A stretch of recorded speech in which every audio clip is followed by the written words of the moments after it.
హరి ఓం శ్రీ మహాగణాధిపతి సాయిబాబా ఆంజనేయ స్వామి వారి యొక్క దేవాలయం విశిష్టత ఏమిటంటే ఆలయం కట్టినప్పుడు కానీ ఇప్పుడు కానీ మనం ఎవరి దగ్గర కూడా వెళ్ళలేదు. అందరికీ ఫోన్ ద్వారా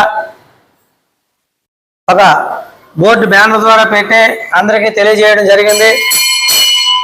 మనం పూజలు చేసినటువంటి వారు, పెళ్లిళ్ళు చేసినటువంటి వాళ్ళు, ఈ యొక్క దేవాలయం మీద నమ్మకం ఉన్నటువంటి వాళ్ళు అందరూ కూడా విరాళాలు తెచ్చి ఇచ్చారు.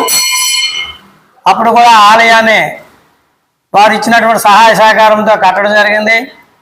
అలాగే ఇప్పుడు బోర్వెల్, షెడ్డు, గంట స్తంభానికి కూడా మనం అందరినీ కూడా ఆహ్వానించడం జరుగుతుంది. ఎవరి వద్దకు కూడా వెళ్ళటం లేదు. శివానుగ్రహం ఉన్నటువంటి వాళ్ళందరూ కూడా విరాళాల రూపంలో ఇవ్వడం జరుగుతుంది.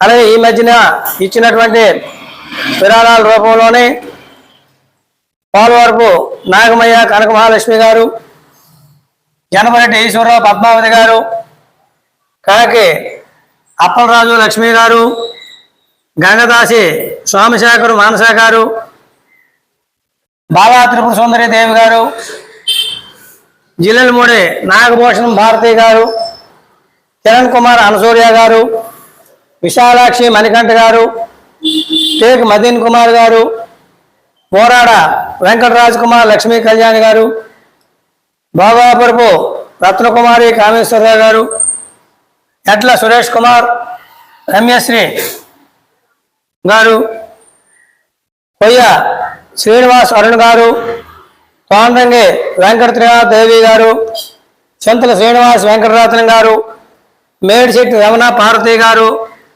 గడ్డం భాస్కర్రావు సత్య గారు, వరద సూర్యనారాయణ సత్య గారు, కన్నాల్ విజయ్ కుమార్ సుమతి గారు, పొడ్డు భాస్కర్రావు వెంకటసాయి ప్రదోష్ గారు, శేశెట్టి సూర్య రాణి గారు, కణితి ఈశ్వరరావు పద్మావతి గారు, బైరెడ్డి లక్ష్మారెడ్డి మౌనిక గారు, గూడుపు ఈశ్వరమ్మ గారు. అలాగే ఎవరైనా విరాళాలు ఇచ్చినటువంటి వారు వారి పేర్లు ఉన్నాయా లేదా అని తెలుసుకోవాలనుకున్నటువంటి వారు ఆలయం వద్దకు వచ్చి పంతులు గారిని సంప్రదించవలసిందిగా కోరుతున్నాం. ప్రతిదీ కూడా భగవంతుడికి ఖర్చు పెట్టడం జరుగుతుంది. ఇప్పటికి 1,10,000 రూపాయలు రావడం జరిగింది. దాంట్లో 1,15,000 రూపాయలు ఆల్రెడీ బోరింగ్ వేయడం జరిగింది. అలాగే 2 మ్యాన్వాల్స్, మోటారు ఇవన్నీ కూడా తీసుకోవడం 2,50,000 వరకు కూడా అన్ని ఖర్చులు అవుతున్నాయి. మీద రేకుల షెడ్ గట్ట ఇంకెవరైనా ఇవ్వాల్సినటువంటి వారు ఆ యొక్క శివుడి యొక్క ఆశీస్సులు, ఆయుష్ కావాలనుకున్నటువంటి వారందరూ కూడా ఆలయ అర్చకుని సంప్రదించవలసిగా కోరుతున్నాను. నేను ఎవరి ఇంటి వద్దకు వెళ్ళి కూడా దండుకునే ప్రయత్నం గట్ట కాదు. భగవంతుడి దగ్గరికి వచ్చి ఇవ్వాలి. మీకు అనుగ్రహం ఉన్నటువంటి వాళ్ళు ఆ యొక్క ఆశీస్సులు ఉండాలని కోరుతున్నాం.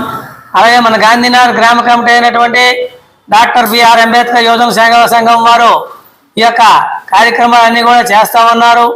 నేను అందరికీ అవకాశం ఇవ్వాలి, అందరూ కలిసి చేయాలి, భగవంతుడు అందరూ వారని ఉద్దేశం మీద అందరికీ ఏర్పాటు చేయడం జరిగింది. అంతే తప్ప వేరే ఉద్దేశం ఏమి కాదు. ఇది ఒక్కరి చేతి మీద కాకుండా భగవంతుడు అందరూ వారు, పేద ధనికులు, మధ్యతరగతులు అందరూ కూడా సహాయ సహకారాలు అందించి భగవంతుడు అందరూ వాడు అనిపించుకోవాలనే ఉద్దేశంతోనే వారికి నేను తెలియజేయడం జరుగుతుంది. అన్నిదా భావించవద్దని మరీ కోరుచున్నాం. జై శ్రీరామ్, జై శ్రీరామ్, జై జై శ్రీరామ్.